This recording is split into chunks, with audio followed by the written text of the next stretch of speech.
Prince Kogoya, salah satu finalis Miss Indonesia 2025 asal Papua Pegunungan, terlibat skandal yang cukup menghebohkan publik.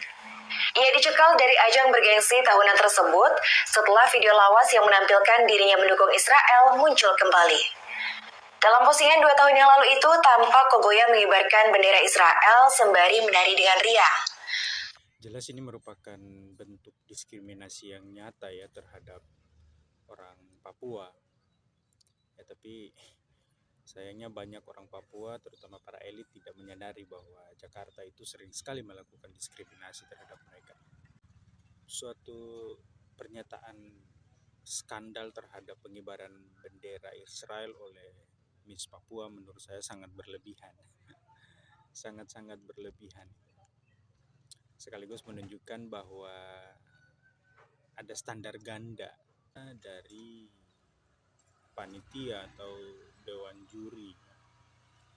Alasan mereka mengeliminasi Miss Papua itu karena bertentangan dengan prinsip-prinsip kemanusiaan, bertentangan dengan prinsip-prinsip keadilan, karena melihat perlakuan Israel terhadap Palestina.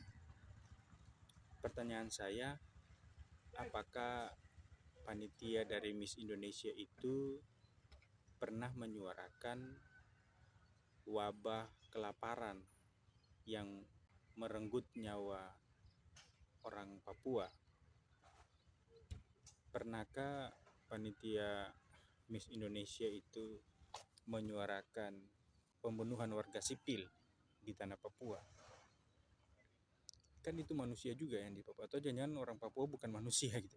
Hanya orang Palestina saja yang adalah manusia yang pantas untuk dibela, sementara orang Papua yang dibunuh, orang Papua yang mati kelaparan bukan manusia, sehingga tidak perlu untuk dikampanyekan. Jadi berhentilah dengan standar ganda seperti itu. Lagi pula Indonesia ini meskipun tidak ada hubungan diplomatis, faktanya kan kita masih sering mengimpor produk-produk dari Israel. Dan saya yakin betul pasti para panitia Miss Indonesia ini ada juga yang menggunakan dan menikmati produk-produk Israel. Kita bisa lihat sendiri ya produk-produk Israel yang masih sampai saat ini beredar dan dinikmati, digunakan oleh bangsa kita. Oleh sebab itu, berhentilah munafik, berhentilah memiliki pandangan yang sempit terhadap konflik di Palestina. Kalau Anda mau mendukung Palestina secara sempit seperti itu, berarti secara tidak langsung Anda juga mendukung sikap Hamas yang membunuh dan menyandra manusia-manusia Israel. Kenapa tidak itu Anda suarakan gitu? Nah, jadi poin yang mau saya sampaikan, belajar untuk tidak menjadi orang munafik,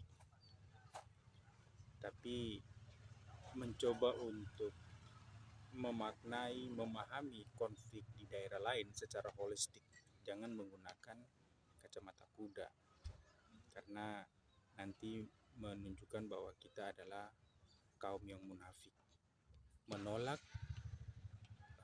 sikap Israel tapi menggunakan produk-produk.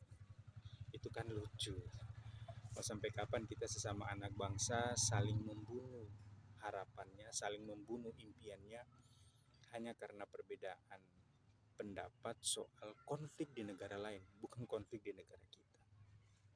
Ya, semoga ajang Miss Indonesia tidak lagi menjadi ajang politik seperti ini, karena jelas sikap mereka mengeliminasi Miss Papua adalah sikap politik.